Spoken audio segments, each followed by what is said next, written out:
Hello and welcome to our first podcast of the new year, 2020. My name is Jerry Hendricks and I'm here with T. Hamilton.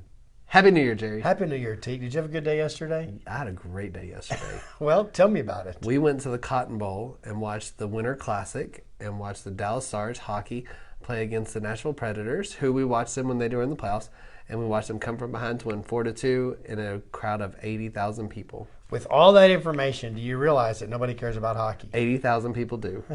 Okay, well, I'm glad you had a good time. And me and Stacy and Stephanie and Michelle were 4 of those 80,000. See, there you go. Fun was had by 80,000.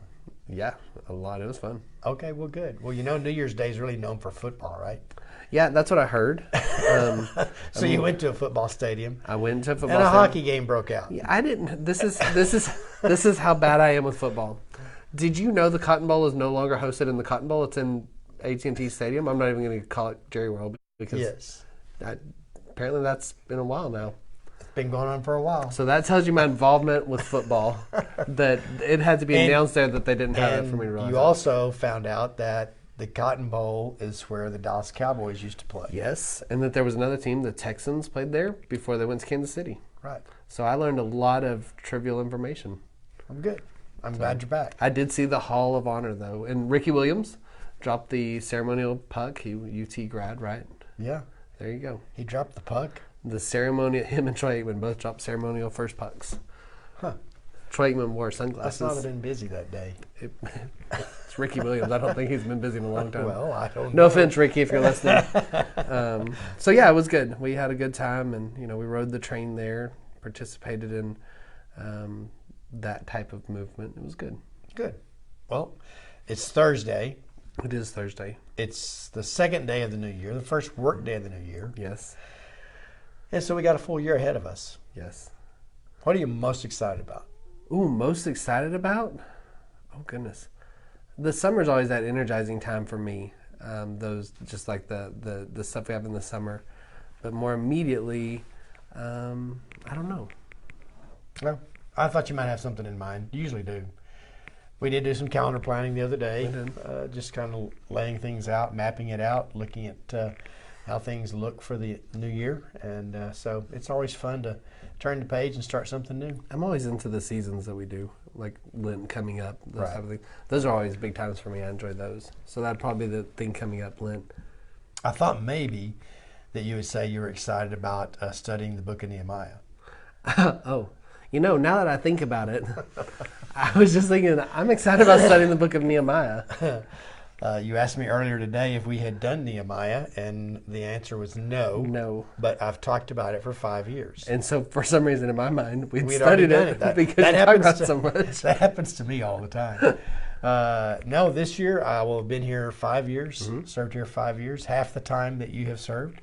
And and when I came, I've been reviewing the notes and different things that I had notes I'd taken prior to coming, and kind of thinking through that and kind of evaluating where we are in regard to some of those things. And one of those things that I never have gotten around to is talking about vision from the book of Nehemiah. Yeah, and that's a good passage, or it's Oh, a there's- good book. And Ezra goes with it. I saw that that's some of our readings. Right. The story of Ezra and Nehemiah go together. It's a cohesive unit.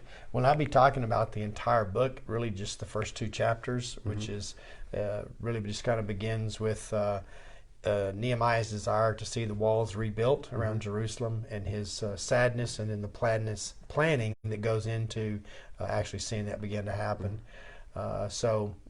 Some good thoughts, or a good train of thought there for us as we think about our new year and what the new calendar means to us, and the next season and all that kind of stuff. So it ought to be fun. It's a great book for understanding that anything worth working for is worth doing, but you're going to have frustrations along the way that you need to plan for and be ready for, and then see it through. Well, sometimes I think where we're going to go with this is that a lot of times there's something that happens in us or around us that triggers something inside us that has more meaning. And when we go into from year to year and think about different goals or things that we might want to look forward to in different seasons of life, or even a season of a year, sometimes it's not a natural thing. It's something that we just kind of have to conjure up, and a new year helps us to do that, or a new month or week or whatever.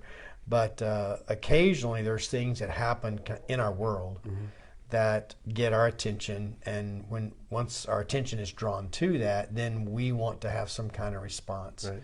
And so that's kind of how I want to approach this time, is seeing if we can find within ourselves that something that's there as we observe what's going on in the world.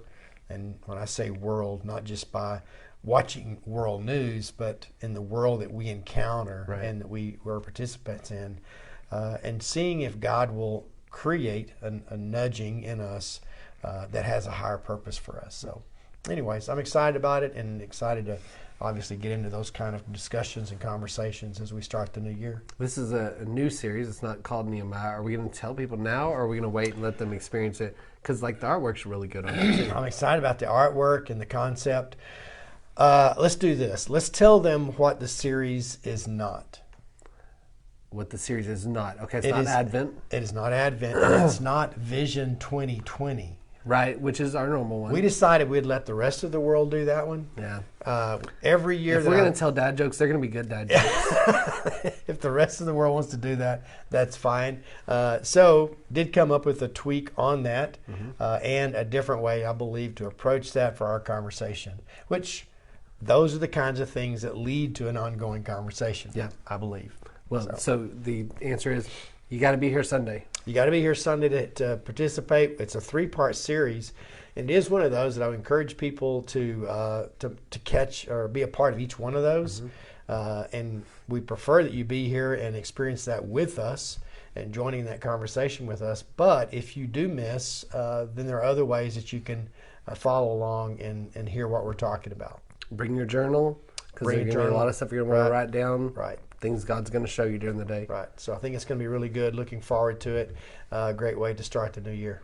I'm excited about it. So, okay, I'm excited about the new series. Awesome. I was hoping you would say that from the very beginning, but it took us a while, and we finally got there. Well, we don't have notes today. We have no notes. This is a very spontaneous podcast in YouTube and Facebook. Yes. But anyways, we're looking forward to the new year. Hope that you'll plan on joining us, and we'll see you Sunday. See you Sunday.